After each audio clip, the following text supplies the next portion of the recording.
अस्सलाम वालेकुम, आप देख रहे हैं बाखबर सुबह। मैं हूं Faisal Abbasi. Good morning to all of you. इस उम्मीद के साथ कि आज का दिन हम सब का बहुत अच्छा गुजरेगा। आज जनवरी 2019 की 26 तारीख है। अपने प्रोग्राम में आमतौर पर वो खबरें जो आपके सामने नहीं लाई जाती हैं, बिलखुसूस महकमों के अंदर क्या फ़ैसले हो रहे हैं, क्या अच्छा हो रहा है, क्या अच्छा नहीं है, ये सब हम आपके साथ शेयर करते हैं, आज भी करेंगे। मुल्क के मुख्तलिफ शहरों से हमारे नुमाइंदगान हमारे साथ मौजूद हैं। लाहौर से जवाद अवान हैं, कराची से फरीद आलम हैं, इस्लामाबाद स्टूडियोज़ में कासिम नवाज अब्बासी भी हमें ज्वाइन करेंगे, पेशावर से रहम यूसुफ ज़ई हैं और इस्लामाबाद स्टूडियोज़ में ही इकराम होती और senior correspondent 92 news Suhail Iqbal Bhatti साहब भी हमारे साथ मौजूद हैं। तमाम नुमाइंदगान का बहुत शुक्रिया। भट्टी साहब, आपकी तरफ आते हैं। सुप्रीम कोर्ट ऑफ पाकिस्तान की जानिब से जनाब साबिक चीफ जस्टिस साकिब निसार साहब की जानिब से एक फ़ैसला आया था।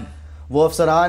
सरकारी अफसरान जिनके पास दोहरी शहरियत है और उनके लिए क़वाइद ज़वाबित की बात भी हुई थी। अब वफाकी हुकूमत ने बाज़ाब्ता तौर पर इसके लिए एक तरीक़ाकार मुरतब करने की कोशिश की है। बताइएगा नतीजा क्या होगा? वो अफसरान जो दोहरी शहरियत रखते हैं और उनकी सर्विस अगर होगी तो किन बुनियादों पर होगी? फैसल, देखिए, दोहरी शहरियत के मामले के ऊपर साबिक chief justice of Pakistan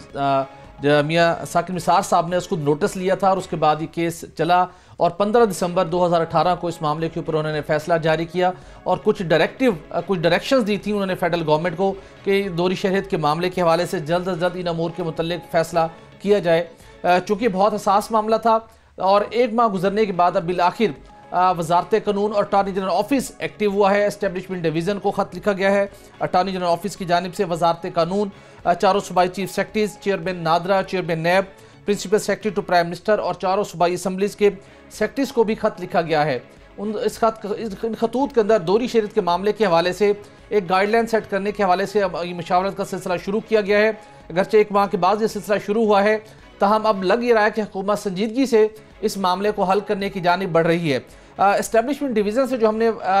Faisal अदाद शुमार हासिल किए दोहरी शहरियत से मुतल्लिक, वो इस वक्त मुख्तलिफ जो अफसरान हैं उनकी तादाद जो दोहरी शहरियत रखते हैं मुख्तलिफ ममालिक की,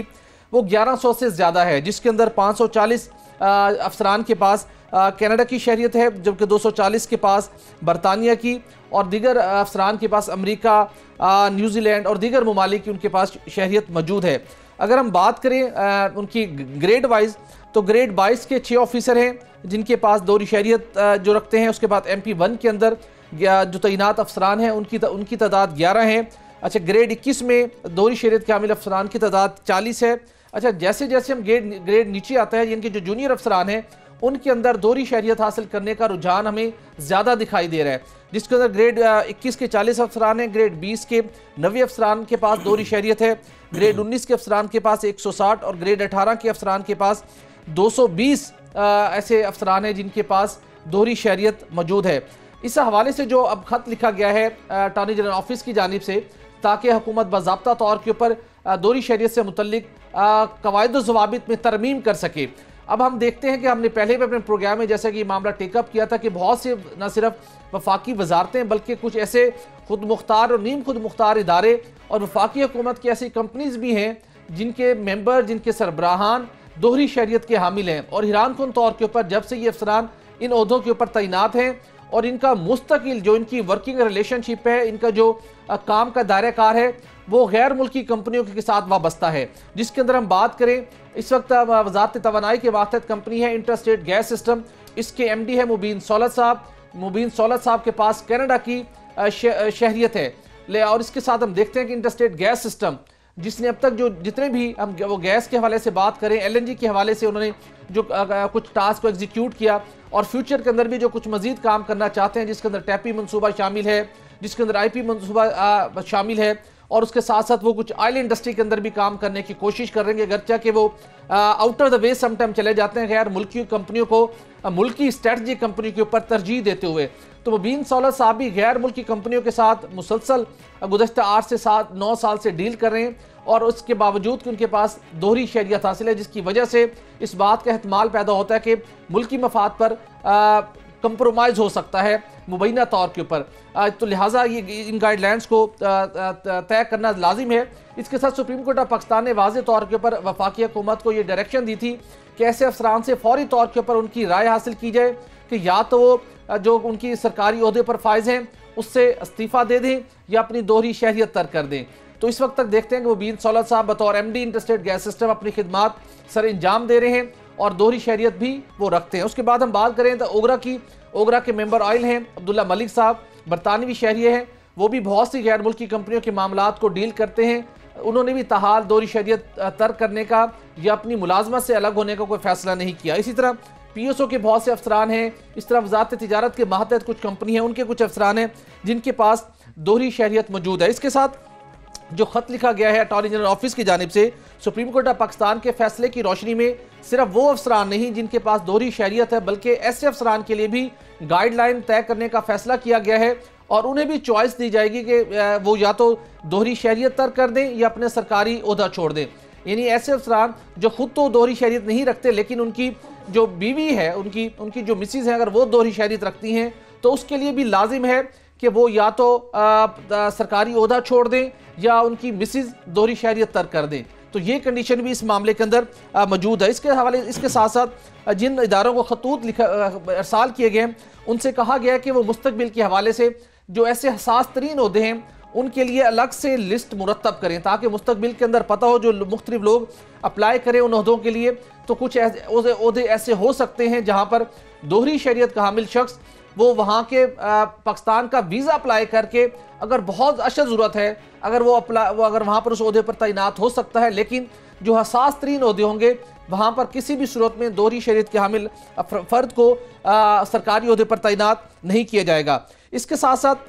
पाकिस्तानी ओरिजिन का कार्ड के जिनके पास ऐसे अफराद जिनके पास पाकिस्तान ओरिजिन का कार्ड है उनके लिए लाजिम करार दिया जा रहा है कि वो पाकिस्तान में अगर उन्होंने जॉब कंटिन्यू करनी है या जॉब के लिए अप्लाई करना है तो उनको वीज़े और वर्क परमिट जारी होने चाहिए। उसके साथ साथ वजारत दाखिला को कहा गया है अटॉर्नी जनरल ऑफिस की जानिब से कि ऐसे अफराद जिनके पास पाकिस्तान ओरिजिन के कार्ड मौजूद हैं उनसे मुतल्लिक 2 माह के अंदर हतमी फैसला किया जाए कि क्या वो सरकारी ओहदे के ऊपर काम करेंगे या वो अपनी दोहरी शहरियत तर्क करेंगे। इसके साथ साथ एक और बड़ा मामला कि जो ऐसे अफसरान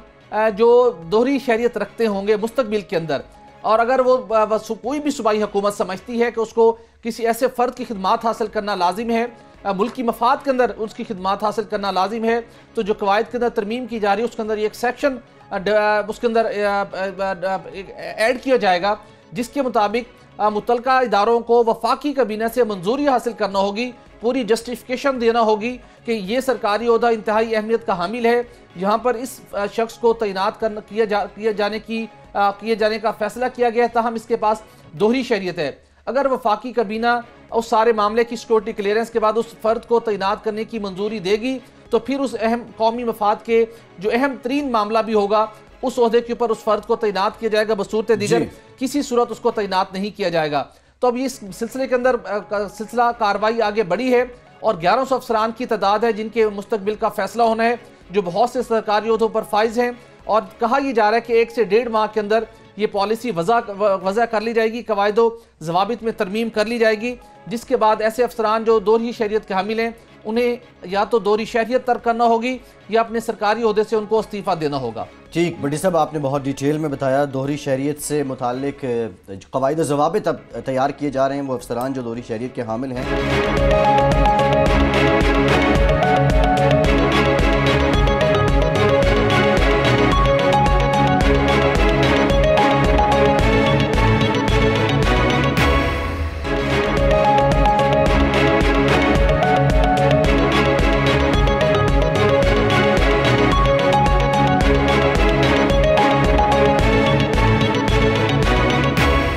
पेशावर से रहम यूसुफजई हमारे साथ मौजूद है। PMDC ने पिछले साल सितंबर के महीने में खैबर पख्तूनख्वा में 29 डॉक्टर्स ऐसे हैं जिनकी डिग्रियों से मुताल्लिक शुकूक व शुबहात का इजहार किया था, उनको जाली करार दिया था। हुकूमत को ये हिदायत की थी कि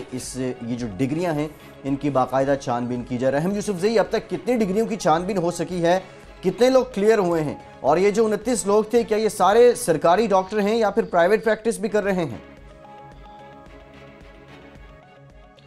शुक्रिया फैसल अब्बासी भाई। देखिए, ये कहानी 2017 और 2017 में शुरू हुई थी, जब साबका वजीर सेहत शहराम तरकई ने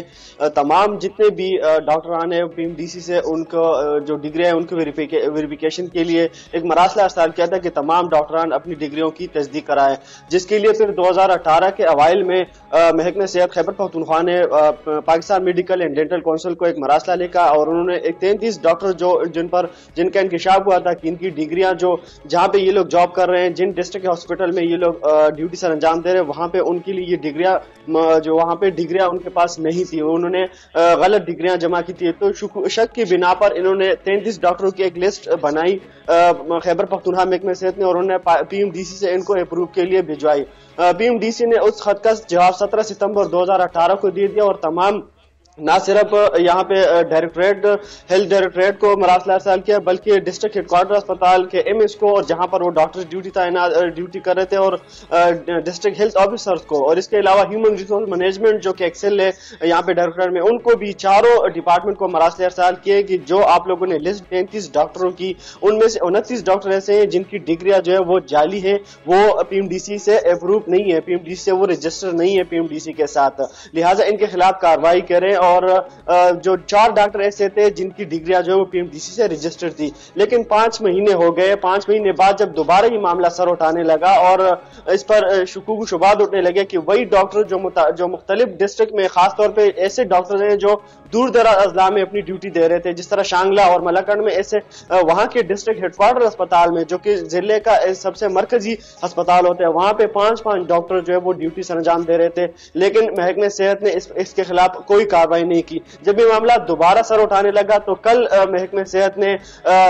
वजीर सेहत ने डॉक्टर हिशाम ने एक मरासला अर्साल किया, एक सर्कुलर जारी किया और इसमें सेक्रेटरी हिल को वाज़ेह तौर पर अहकाम जारी किया कि जितने भी डॉक्टर्स की डिग्रियां जो है वो फेक जो है वो डिक्लेयर कर दी गई है पीएमडीसी की जानब से, उनके तमाम डेटा इकट्ठा किया जाए और उस डेटा के हवाले से फिर किसी तहकीकाती एजेंसी के साथ उनकी मजीद इन्वेस्टिगेशन की जाए कि उन्होंने बाकी जो कोर्सेज है वो कहां से किए, एमबीबीएस उन्होंने कहां से किए, FCP1, FCPS1, FCPS2, FCPS3, इन्होंने ये कोर्सेज कहां से किए, और उसके बाद इन तमाम तर तहकीकात की रोशनी में उनके खिलाफ कार्रवाई होगी। लेकिन यहाँ पे ये बात काबिल जिक्र है, ये इंकशाफ हुआ है कि 5 महीनों से ये डॉक्टर जो है मुख्तलिफ अजला में ड्यूटी दे रहे हैं, इसमें पेशावर शामिल है, इसमें सवाबी,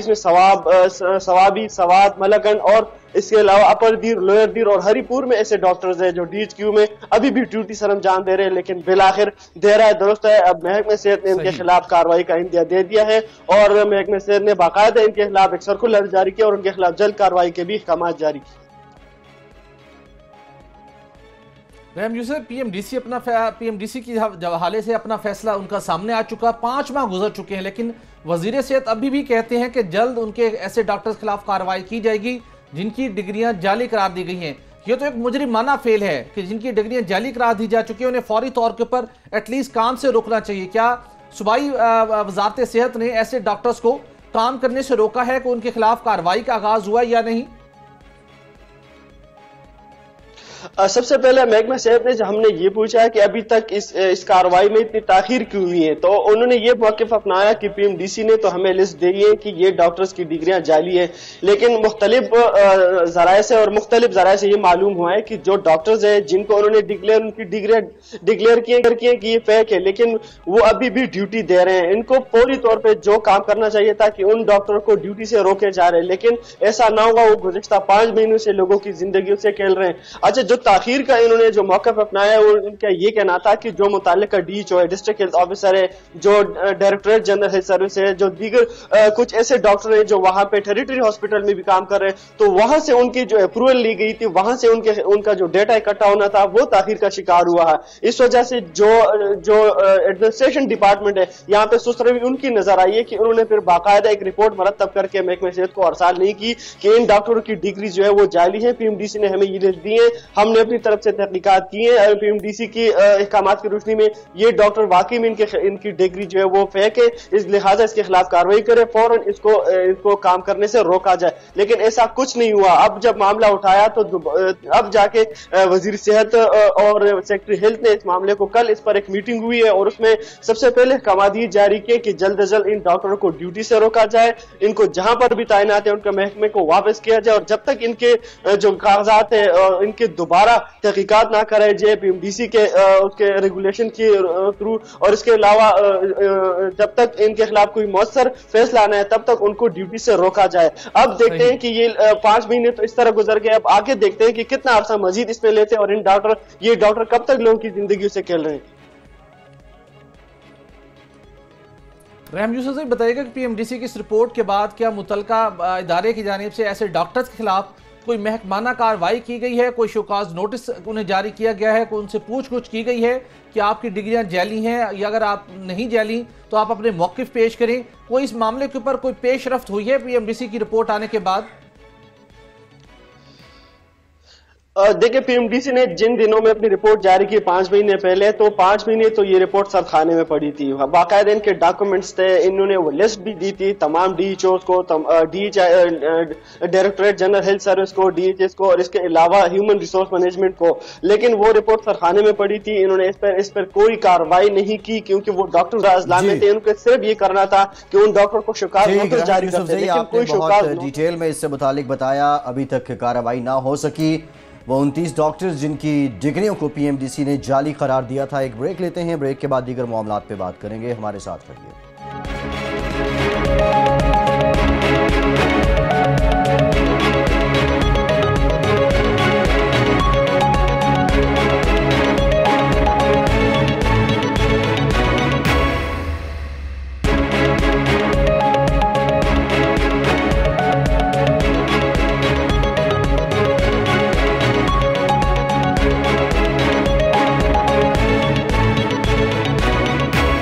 ब्रेक के बाद एक बार फिर से आपको खुशामदीद कहेंगे। 19 जनवरी को हमने अपने प्रोग्राम में खबर की थी, पहले ज़रा उसका क्लिप देख लें, फिर वापस आके बात करते हैं कि फैसला क्या हुआ। बदकिस्मती के साथ अब वजारत खजाना ने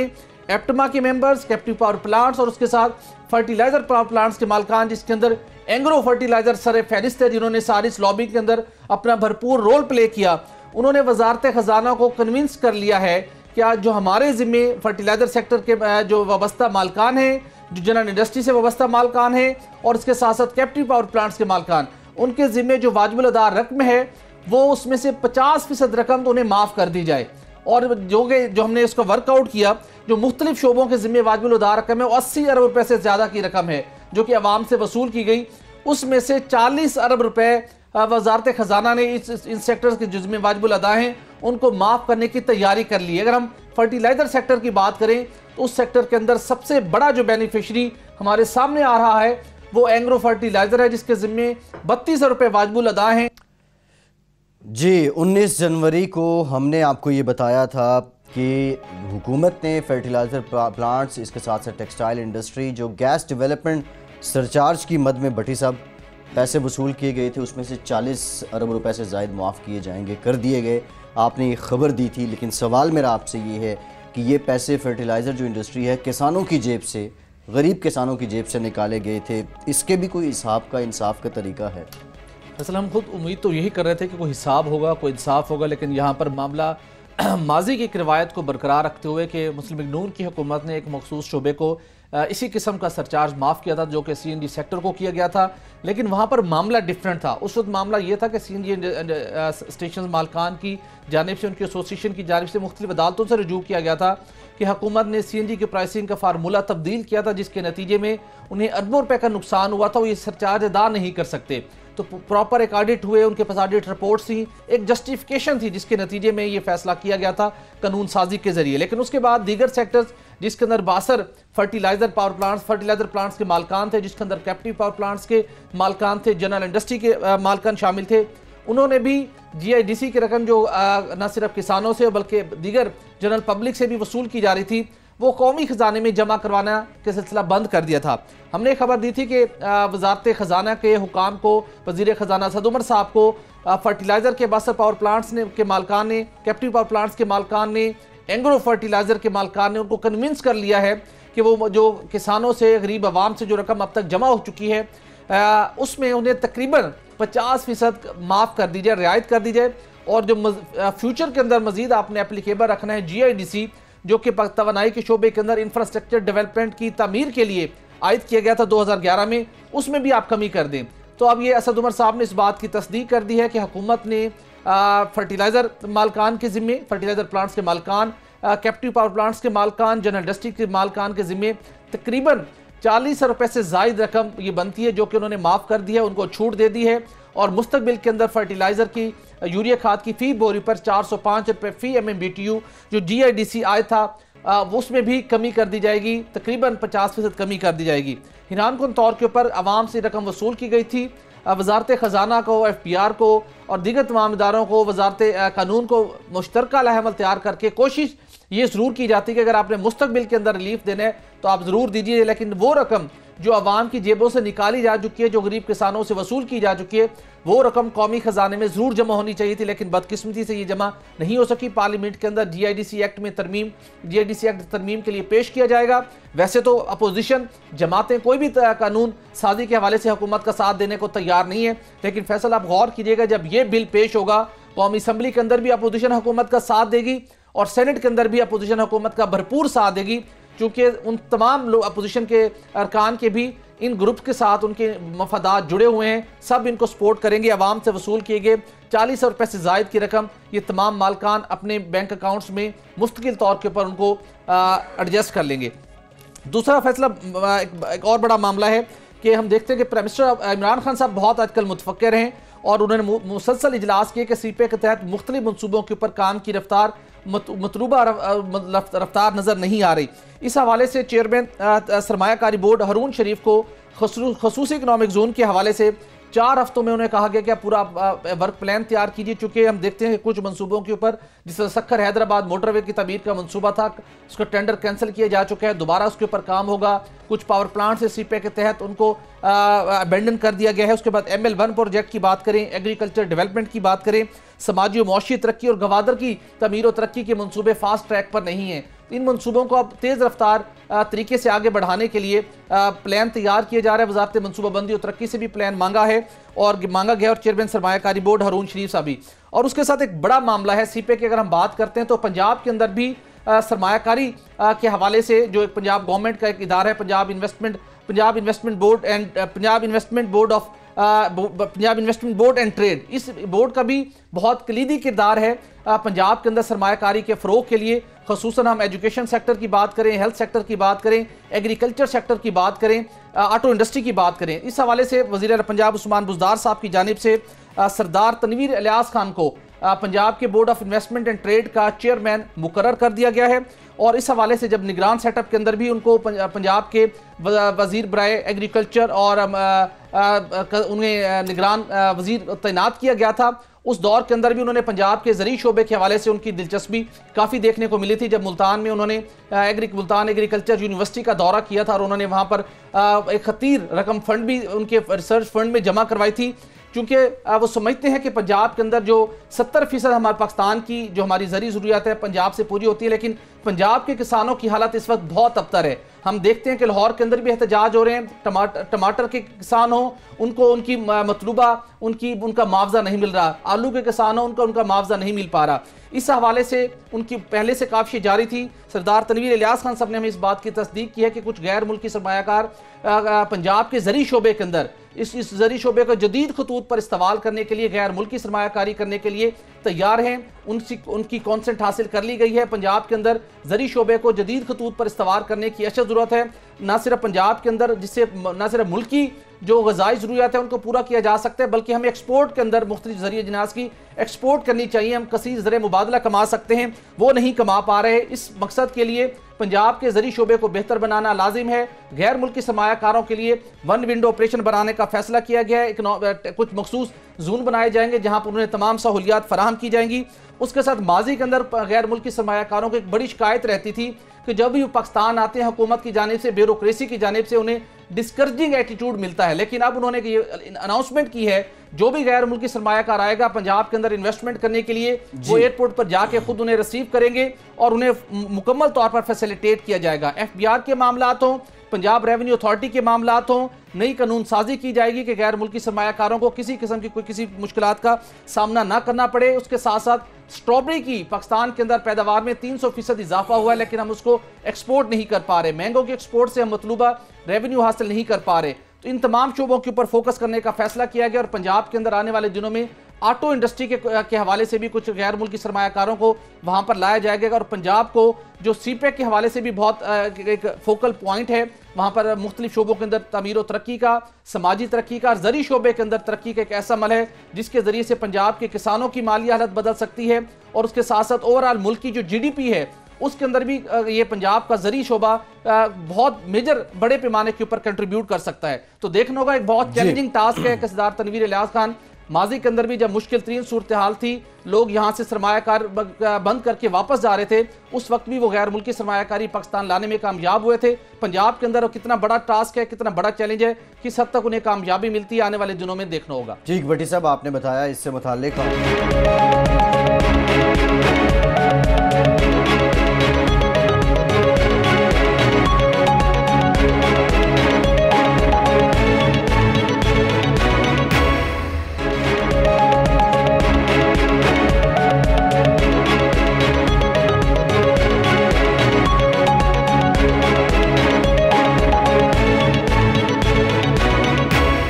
और फैसला सुप्रीम कोर्ट की जानिब से आया था जिसमें प्राइवेट स्कूलों की फीसों में कमी के अहकामात जारी किए गए थे। अब फीसों में कमी तो कर दी गई है, लेकिन उसके बाद जो बुनियादी सहूलियात हैं वो स्कूलों ने वापस ले ली हैं।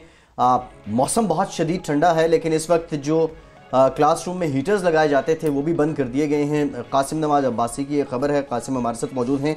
कासिम, दीगर कौन सी सहूलियात स्कूल इंतजामिया की जानिब से वापस ली गई हैं, और इसके साथ साथ जो प्राइवेट स्कूल्स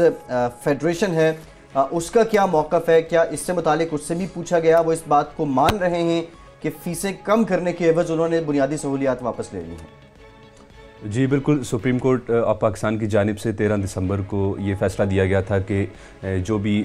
5,000 से ज़ायद जो स्कूल फ़ीस वसूल करते हैं उनमें 20% जो है वो कमी की जाए, जबकि जो छुट्टियों की फ़ीसें स्कूलों की जानिब से वो ली गई हैं या इससे कबल जो लेते रहे हैं वो भी अब ख़त्म कर दी जाए। छुट्टियों की फ़ीस अब नहीं वसूल की जाएगी स्कूलों की जानिब से, और जो 5,000 से ज़ायद फ़ीस वसूल करते हैं बच्चों से वो अब उन पर 20% कमी का इतलाक़ होगा। जिसके बाद ये तमाम मुल्क भर के जो निजी तालीमी इदारे थे उन पर इतलाक़ हो गया था। लेकिन उसके बाद जो मसाइल थे, जो जिन मसाइल का सामना करना पड़ा वालिदैन को और बच्चों को, वो ये है कि अभी जैसे कि शदीद सर्दी का मौसम है और इस मौसम में अब अक्सर जो स्कूल हैं रावलपिंडी और इस्लामाबाद में उन्होंने जो सहूलतें हैं वो कम कर दी हैं, जिसमें हीटर्स हैं, अब हीटर्स बंद कर दिए जाते हैं। क्लासरूम्स में जो बच्चे हैं वो वैसे ही पूरा दिन बैठे रहते हैं बगैर हीटर्स के, जबकि इसके बाद जो फ़ोटो कापीज़ की जो सहूलियात दी जाती थी स्कूलों में वो बंद कर दी गई हैं। इसी तरह जो अब जो फ़ीसों का जो है वो इम्पैक्ट वो जो है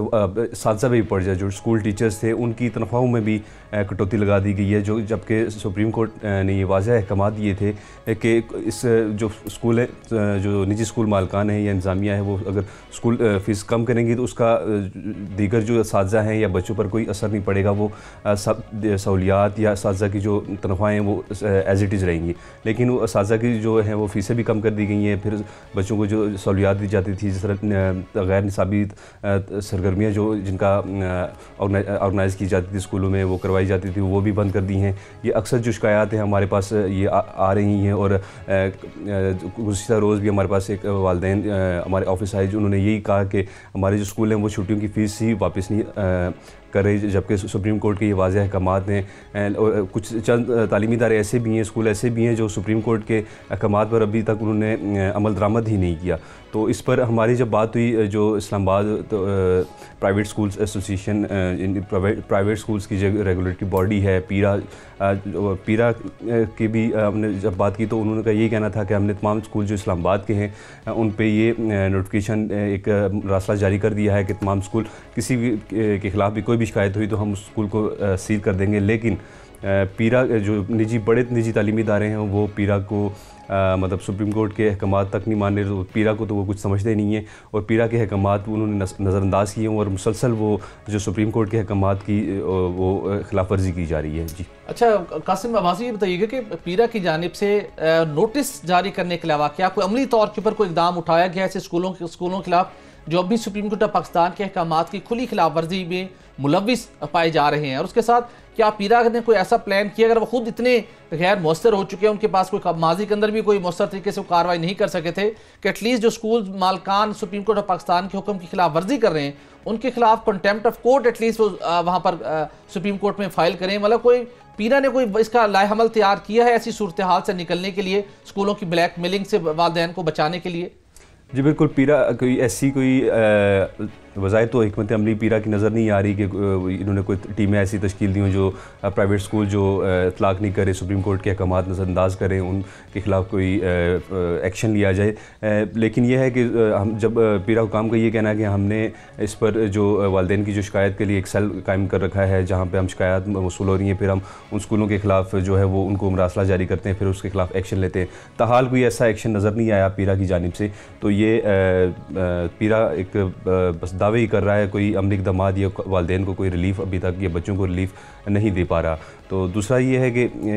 जो निजी तालीमी इदारे हैं उनके जो सदर हैं ऑल प्राइवेट स्कूल एसोसिएशन के डॉक्टर अफजल बाबर, उनसे जब हमारी बात हुई तो उन्होंने भी इस फैसले को खुशाइंद करार दिया है। उनका कहना था कि जो 5000 से ज़ायद फ़ीस वसूल करने वाले अदारे वो इससे कबल भी हमारा भी यही मौक़िफ़ है कि इन स्कूलों के ख़िलाफ़ उनको लगाम डालनी चाहिए कि 5000 से ज़ायद जो स्कूल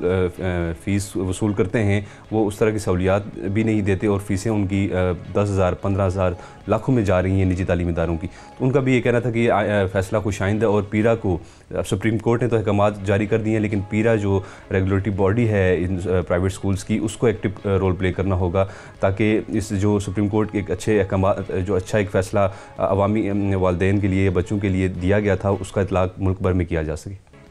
ठीक कासिम, आपने बड़ी डिटेल में बताया है कि किस तरह सुप्रीम कोर्ट के हुक्म की हुक्म अदूली की जा रही है। आपने फ़ीसें तो कम कर दी हैं लेकिन जो दीगर बुनियादी सहूलियात हैं, इसके साथ साथ असातिज़ा की तनख्वाहें हैं, वो भी आपने कम कर दी हैं, वापस ले ली हैं। इकराम होती साहब, आपकी तरफ आते हैं। आपकी खबर है 750 के करीब दवासाज कंपनियां हैं जो अपनी प्रोडक्ट एक्सपोर्ट करने से कासिर हैं। रीज़न क्या है, क्या वजह है, क्या कोई पाबंदियां हैं या कोई और हर्डल्स हैं? जी, जो आलमी कंपनियां हैं वो दो फायदे उठा रही हैं पाकिस्तान में। एक तो वहां से खाम माल पाकिस्तान भेजती हैं, यहां पे फिर कारखाने बनाती हैं उसी खाम माल के और डॉलर बाहर ले जाती हैं एक्सपोर्ट करके। ये जो फायदा है ये तो पाकिस्तान की कंपनियों को हासिल होना चाहिए था। पाकिस्तान में मुख्तलिफ किस्म की मुख्तलिफ शोबों में जो कंपनियां कायम हैं उनमें जो सेहत के लिए जो कंपनियां कायम हैं अद्वियात के लिए और वैक्सीन बनाने के लिए, उनके पास एक नादिर मौका था कि कम से कम 6-7 अरब डॉलर वो सालाना एक्सपोर्ट करके कमा लें। और पाकिस्तान का जो 6-7 ही अरब डॉलर का जो आजकल मसला पड़ा हुआ है ये एक ही शोबा यानी कि अद्वियात और वैक्सीन वाले ये हल कर देते। लेकिन 15 साल से इसको एक मसला लाहक है। बाहर की जो कंपनियां हैं वो तो आलमी अदारा सेहत से और अमेरिका के फेडरल ड्रग अथॉरिटी से सर्टिफिकेशन अपनी दवाइयों की करवा ली उन्होंने, और उन्होंने बाहर यहां से एक्सपोर्ट भी करना शुरू कर दिया। और वो डबल फायदा भी उठाना शुरू कर दिया कि एक तो उन्होंने खाम माल यहां भेजा, फिर यहां ही अद्वियात और वैक्सीन बनाकर पाकिस्तान से एक्सपोर्ट की और पैसे वहीं बाहर रख लिए। वो पैसे पाकिस्तान नहीं आए। अगर वो 200 मिलियन डॉलर थे, 300 मिलियन डॉलर थे, वो पाकिस्तान नहीं आए। जो पाकिस्तानी कंपनियां थी उन्होंने क्या किया, वो इसमें हुकूमत ने उनकी मदद ही नहीं की कि अमेरिका की फेडरल ड्रग अथॉरिटी और जो आलमी अदारा सेहत है उसकी सर्टिफिकेशन हो सके, क्योंकि उसके बगैर आप ये नहीं भेज सकते। उसमें रुकावट क्या थी? रुकावट ये थी कि ना तो हुकूमत ना ही जो पार्लिमानी कमेटियां हैं जो ड्रग से मुतालिक हैं, जो सेहत से मुतालिक हैं, अद्वियात से और वैक्सीन से मुतालिक हैं, वो उसमें कोई पेशरफ्ती नहीं कर रही थी। सेनेटर दिलावर खान ने कुछ अरसा पहले, जो कि एक पाकिस्तान में हेल्थ कमेटी के एक मेंबर हैं, उन्होंने एक बीड़ा उठाया ये ड्रैब के साथ, drug regulatory authority of Pakistan के साथ। उन्होंने एक लंबा राउंड 1.5-2 साल का चलाया और उसमें एक मसले पर इत्तेफाक राय हो गया कि पाकिस्तान में जो सेंट्रल लेबोरेटरी है टेस्ट की अद्वियात की, क्योंकि उसके बगैर पाकिस्तान से वैक्सीन और अद्वियात बाहर नहीं जा सकती, एक तो उसका एहतमाम करने की कोशिश की जा रही है। दूसरा ये है कि सेकंड लेवल पर तो पाकिस्तानी अद्वियात और वैक्सीन पहुंच गई थी, थर्ड लेवल पे हमेशा दुनिया में स्टैंडर्ड है कि जब वो पहुंचेंगी तो सर्टिफिकेशन होगा। तो अब 6 महीने के अंदर अंदर ये फैसला कर लिया गया है कि ड्रैब थर्ड लेवल जो है ड्रग्स और वैक्सीन में वो हासिल करेंगी। उससे पाकिस्तान को कम से कम एक साल में $600 मिलियन, फिर उससे अगले साल में $1.5 अरब, उससे अगले साल में $2.5 अरब तक पाकिस्तान जा सकता है, और 6 साल में पाकिस्तान 3 से लेकर $4 अरब और 10 साल में $7 अरब पाकिस्तान हासिल कर सकता है। देखिए, अगर पिछले 15 साल में यह काम कर लिया गया होता तो इस वक्त पाकिस्तान $7 अरब नहीं $10 अरब भी कमा सकता था इससे, और पाकिस्तान को जो फॉरेन करेंसी के ज़खायर का मसला पड़ा हुआ है और पाकिस्तान बाहर जाकर भीख मांग रहा है 5-6 मुल्कों से, वो मसला ना होता। कल हमने एक स्टोरी की थी कि पाकिस्तान से एक्सपोर्ट्स जो हैं वो कम हो रही हैं, पाकिस्तान का डॉलर पाकिस्तान से बाहर जा रहा है खाम माल की सूरत में या फिर स्मगलिंग की सूरत में, और पाकिस्तान की एक्सपोर्ट नहीं हो रही है और पाकिस्तान डॉलर नहीं आ रहा। इस मसले का हल अब कम से कम अद्वियात और वैक्सीन के शोबे में निकाला जा रहा है, और यह पाकिस्तानियों के लिए एक बड़ी खुशखबरी होगी। ठीक, होती साहब आपने बहुत में इससे मुतालिक बताया, बहुत शुक्रिया आपका। इकराम होती, जवाद अवान, फरीद आलम, कासिम नवाज अब्बासी, रहम यूसुफ जई और सुहेल इकबाल भट्टी साहब। फैसल अब्बासी को आज के प्रोग्राम से इजाज़त दीजिए।